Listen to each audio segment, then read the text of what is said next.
Good morning. কালকে যা কিছু সমস্ত কেনাকাটা করা হয়েছে সেগুলো এখনও পর্যন্ত কিছুই গোছানো হয়ে ওঠেনি। শুধুমাত্র ফ্রিজারের যা জিনিসপত্রগুলো ছিল সেগুলো এসে আমরা ফ্রিজারে ঢুকিয়ে দিয়েছিলাম। বাকি আর কোনো কিছু গোছানো হয়ে ওঠেনি। সেজন্য আজকে সকাল সকাল উঠে ব্রেকফাস্ট সেরে নিই। সোহেল এখন অফিসে বসে পড়েছে আর আমি এখন বসেছি এগুলোকে গোছাতে। তো সমস্ত কিছু এখন গুছিয়ে নেব আগে, তারপর অন্যান্য কাজ করব।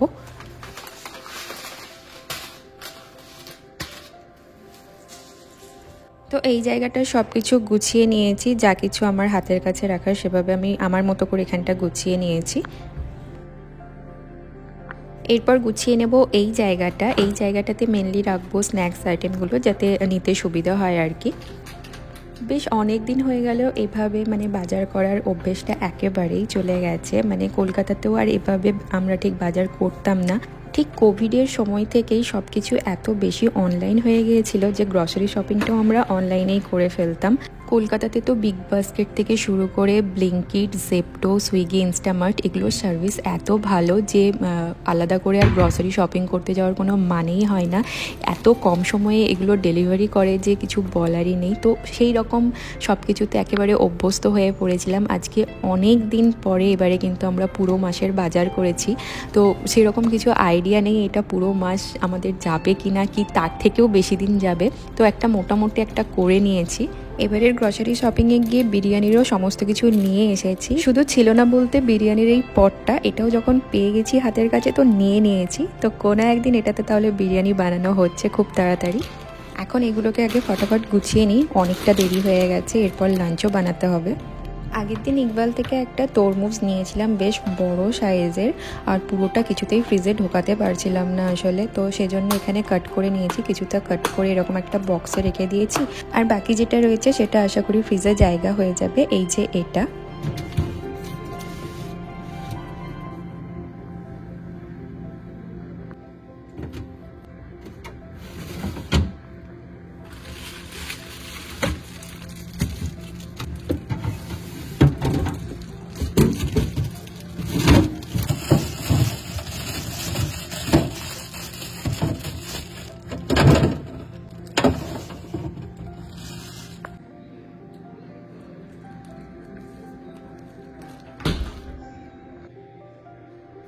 এটাকে ভেবেছি যে একেবারে ওয়াশ করেই রাখবো। এটা একেবারে প্যাক করা রয়েছে, আমাদের এটা খুলে দেখাও হয়নি। শুধুমাত্র ডিসপ্লেতে যেটা রাখা রয়েছিল সেটা দেখেই আমরা এটা নিয়ে নিয়েছি। আগের দিন ইকবাল থেকে এই চিকু স্লাইসেসটা নিয়ে এসেছি, তো আজকে ভাবলাম যে একবার ট্রাই করে দেখি যে কি রকম এটা। আর সাথে আগের একটু গ্রেপসও ছিল, সেটাও নিয়ে নিয়েছি। এখন একটু খেয়ে দেখি আগে কীরকম খেতে। এটা নিয়ে তো ফেললাম, না ভালোই খেতে, খুব একটা খারাপ লাগছে না, খাওয়া যাবে আর কি।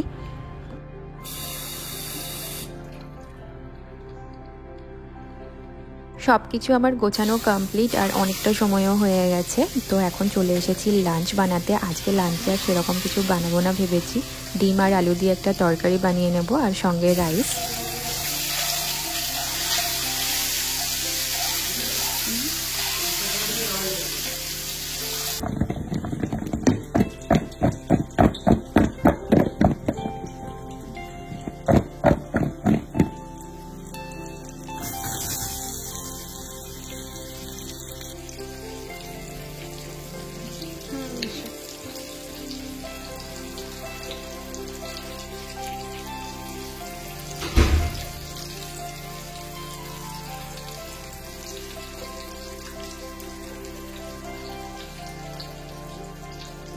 সব কিছু গোছানোর সময়ই আমি ডিমটাকে সেদ্ধ করতে দিয়ে দিয়েছিলাম, আর এখন আমি ডিম আলু সব কিছুকে একসাথে ফ্রাই করে নিচ্ছি। তো এটাই হচ্ছে সব থেকে ইজি প্রসেস, ডিম আর আলুর তরকারি, এটা তাড়াতাড়ি হয়েও যায়। তো সেজন্য আমি ভাবলাম যে এটাই বানিয়ে নিই আজকে। বাকি যা কিছু রয়েছে একদিন করে বানানো যাবে। পুরো তরকারিটাই কিন্তু আমি এই তেলেই বানাবো, অনেকটা তেল দিয়ে ফেলেছি আমি ফ্রাই করবার জন্য, তো না হলে ভালোভাবে ফ্রাই হতো না। সবসময় আমি চেষ্টা করি যে একটু কম তেলে তরকারি বানানোর, জেনে বুঝেই সেটা করি। আর সোহেলের পছন্দ সম্পূর্ণই আলাদা, ও একটু তেলে তরকারি পছন্দ করে। আসলেই আমাদের তিনজনের খাওয়া দাওয়া একেবারেই আলাদা, আমরা তিনজন তিন ধরনের খাবার পছন্দ করি। একটা 3 জনের ফ্যামিলিতে যদি সবার খাওয়া দাওয়া একেবারে আলাদা হয় তো সেটা খুব মুশকিলের হয়, আর এরকমটাই হওয়াটা স্বাভাবিক, কারণ সবার খাওয়া দাওয়াটা তো যে যার নিজের ব্যাপার। এই নিয়ে কিন্তু আমাদের মধ্যে কারোর প্রতি কারোর কোনো অভিযোগ নেই, সবসময়ই কারোর না কারোর পছন্দের কিছুই বানানো হয়ে থাকে। আর সব থেকে বড় ব্যাপার হলো যে রিভানও আমাদের সাথে আমাদের তরকারি খেয়ে নেয় বলে এখন আর কিছু অসুবিধা হয় না। না হলে আগে রিভানের জন্য আলাদা করে তরকারি বানাতে হতো, এখন কিন্তু ও আমাদের তরকারিই খেয়ে নেয়। কথা বলতে বলতে কিন্তু এখানে আমার পুরো রান্নাটাই কমপ্লিট হয়ে গেল। এখন শুধু এটাকে কভার করে কিছুক্ষণের জন্য লো ফ্লেমে করে রেখে দেবো। ফ্লেম তো নয়, এখানে হচ্ছে হিটটাকে একটু কম করে দেবো আর কি। আর এই যে এখানে একটু কড়াইয়ের ধারগুলো থেকে যে মশলাগুলো রয়েছে সেগুলো একটু সরিয়ে দিচ্ছি, না হলে তাপে আবার ওগুলো পুড়তে থাকবে আর শক্ত হয়ে যাবে। তো সেই জন্য এরকম সিলিকন স্প্যাচুলা দিয়ে না খুব সুন্দরভাবে এগুলোকে পরিষ্কার করে দেওয়া যায়, কিন্তু স্টিলের হলে আবার সেটা হতে চায় না। আমার সেই জন্য সিলিকন স্প্যাচুলা ইউজ করতে খুব ভালো লাগে। পুরোটাই এখন পরিষ্কার হয়ে গেছে। এরপর আমি কয়েকটা গ্রিন চিলি দিয়ে দিলাম, আর এরপর ঢাকনা দিয়ে দেবো সেদ্ধ হওয়া পর্যন্ত। তো আমার এখানে রান্না বান্না মোটামুটি কমপ্লিট। রান্না করেছি আর এখানে একজন বিরিয়ানি নিয়ে এসেছে। কিরকম বিরিয়ানি বলো দেখি।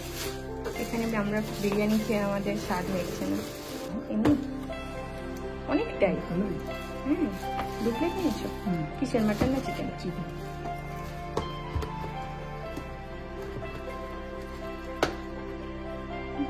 এটা মনে হয় একটু হতে পারে।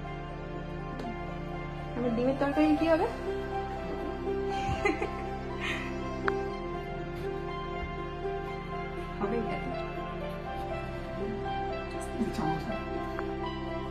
এতটা গরম করবে আমাদের লাগবে।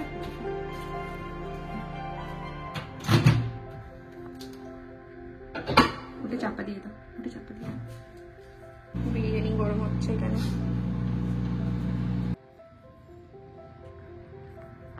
অনেকটা বেশি হয়ে গেছে। তুমি নিয়ে নাও।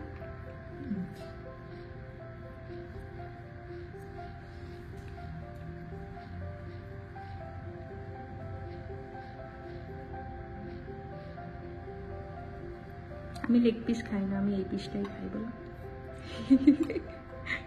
আজব মানুষ। লেগ পিসটা শরীরের প্লেটে।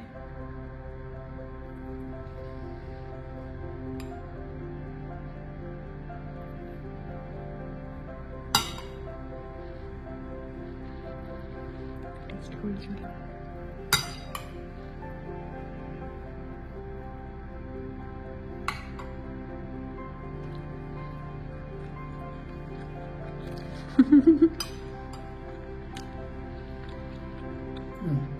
এখানকার মতোই, এখানকার মতোই।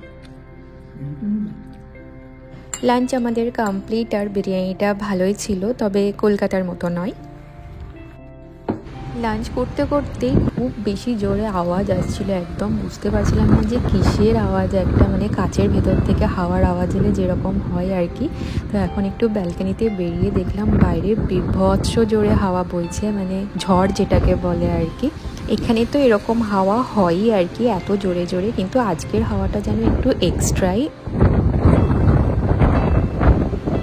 প্রচণ্ড জোরে হাওয়া বইছে। এটা কিন্তু ওই ঝড় বৃষ্টির হাওয়া নয়। দেখো আকাশ পুরো একেবারে পরিষ্কার। এই জায়গাটা দেখালে আমার মনে হয় ভালোভাবে বোঝা যাবে যে কতটা জোরে হাওয়া বইছে। এই যে এই গাছগুলো দেখো একবার, কত জোরে হাওয়া বইলে এরকম হয় আর কি। যাই হোক, বাইরে এখন প্রচণ্ড জোরে হাওয়া বইছে, এখানে এখন দাঁড়ানো যাবে না আর কি। আমি এখন ভেতরে যাই বাবা। অ্যামাজন থেকে কয়েকটা অর্ডার করেছিলাম, তো সেগুলোই চলে এসেছে এখানে, আর এখানে এভাবেই রেখে দেয় গেটের বাইরে।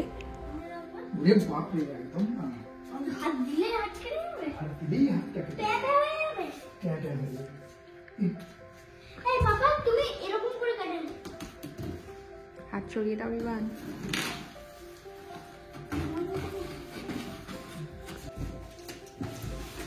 এই মা এত বড় বক্সের ভিতরে এই একটা যাবে, তাহলে ওটা একটা আছে, ও নিচে ভ্যাকিউম।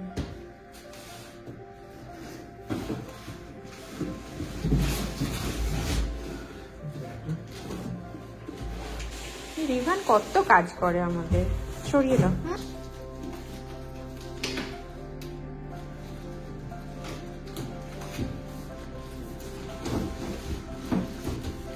আমাকে ছুরিটা দিয়ে দাও, আমাকে ছুরিটা দিয়ে।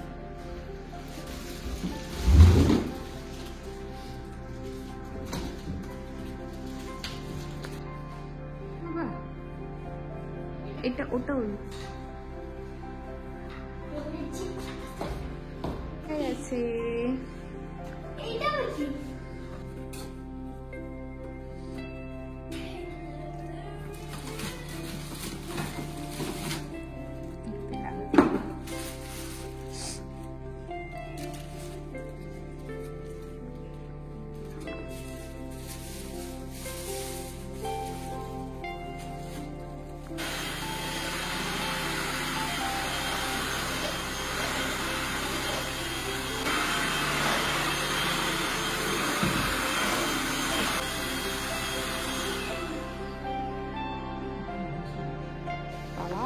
ময়লা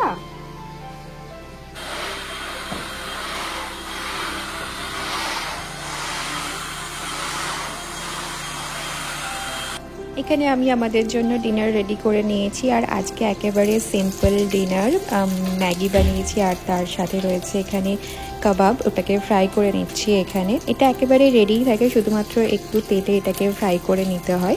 আজকে সারাটা দিন আমাদের কিছুটা এভাবেই কাটলো। আর আজকের এই ভিডিওটা আমি তাহলে এখানেই শেষ করছি। ফিরছি আবার নতুন কোনো ভিডিওর সাথে খুব তাড়াতাড়ি। সবাই খুব ভালো থাকবে, সবাইকে গুড নাইট।